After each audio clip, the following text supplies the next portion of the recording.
অসংখ্য কোরআন আয়াতে আল্লাহর ওলিদের সম্পর্কে রব্বুল আলামিন বলেছে। আল্লাহ পাক রব্বুল আলামিন পবিত্র কালামুল্লাহ শরীফের সূরাতুশ শামসের 10 নম্বর আয়াতে বলে, ক্বাদ আফলাহা মান যাক্কাহা ওয়া ক্বাদ খাবা মান দাসসাহা। ক্বাদ আফলাহা মান যাক্কাহা, ওই ব্যক্তি সফল কাম হয়েছে যে তার অন্তরকে, যে নিজেকে পরিশুদ্ধ করতে পেরেছে। ওয়া ক্বাদ খাবা মান দাসসাহা, ওই ব্যক্তি ধ্বংস হয়েছে যে নিজের নফসকে পরিশুদ্ধ করতে পারে নাই।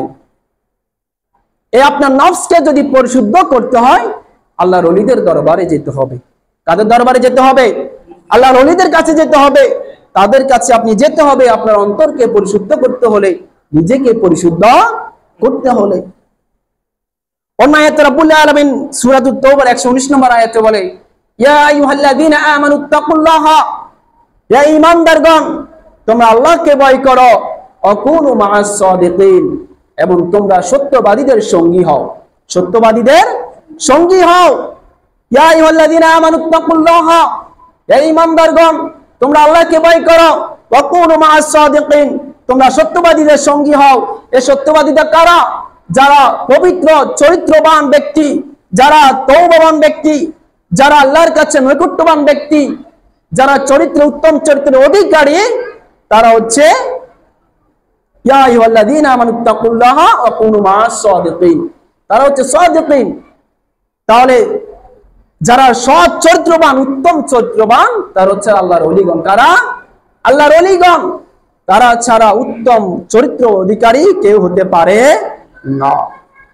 যদি আমি আপনি উত্তম চরিত্রের অধিকারী হতে পারতাম, তাহলে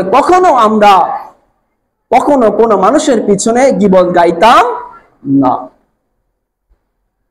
শুধু তাই নয়, আল্লাহ পাক রব্বুল আলামিন অন্য জায়গায় ইরশাদ করেন, আলা ইন্না আউলিয়া আল্লাহি লা খাউফুন আলাইহিম ওয়া লা হুম ইয়াহজানুন, সাবধান আল্লাহর ওলিদের কোনো ভয় নাই, তারা চিন্তিত নয়। শুধু তাই না, রব্বুল আলামিন পরের আয়াতে বলছে, আল্লাযীনা আমানু ওয়া কানু ইয়াত্তাকুন, আল্লাযীনা আমানু ওয়া কানু ইয়াত্তাকুন, কারণ তারা আল্লাহকে ভয় করে, আল্লাহর প্রতি তারা ঈমান এনেছে। এই কারণে রব্বুল আলামিন বলেছে, আলা ইন্না আউলিয়া আল্লাহি লা খাউফুন আলাইহিম ওয়া লা হুম ইয়াহজানুন, সাবধান তাদের কোনো ভয় নাই, তারা চিন্তিত নহে। তুমি কাদের বিরুদ্ধে কথা বলছো? রাসূল করিম সাল্লাল্লাহু আলাইহি ওয়াসাল্লাম ইরশাদ করেছেন, আল্লাহর ওলি কারা? রাসূল করিম সাল্লাল্লাহু আলাইহি ওয়াসাল্লাম বলে, যাদেরকে দেখলে আল্লাহর কথা স্মরণ হয়ে যায়, তারা হচ্ছে আল্লাহর ওলি। যাদেরকে দেখলে আল্লাহর কথা স্মরণ হয়ে যায়, তারা হচ্ছে আল্লাহর ওলি। আর আমাকে আর আপনাকে দেখলে মনে হয় একজন খারাপ ব্যক্তি, এ তো ভালো লোকই মনে হয় না, তাহলে আমাদেরকে দেখলে কিভাবে আল্লাহর কথা স্মরণ হবে? আল্লাহ পাক অসংখ্য আয়াতে এভাবে আল্লাহর ওলিদেরকে ইঙ্গিত করেছেন, তাদের সম্পর্কে আয়াত নাজিল করেছেন।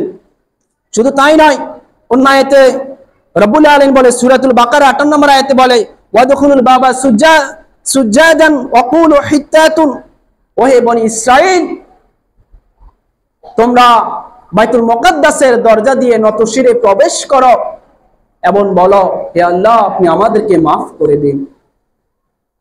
ওয়াদখুলু বাবা সুজ্জাদান ওয়া কুলু হিত্তাতুন, ওহে বনি ইসরাইল তোমরা বাইতুল মুকাদ্দাসের দরজা দিয়ে নতশিরে প্রবেশ করো এবং বলো, হে আল্লাহ আপনি আমাদের গুনাহগুলোকে মাফ করে দিন,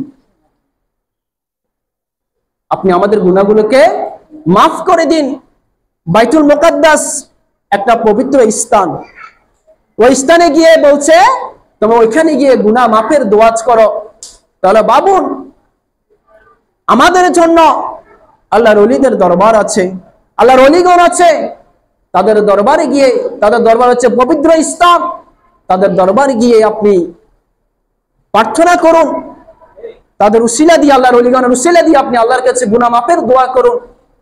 কেননা পবিত্র স্থানে সব সময় রহমত পড়তেই থাকে, পবিত্র স্থানে সব সময় রহমত পড়তেই থাকে।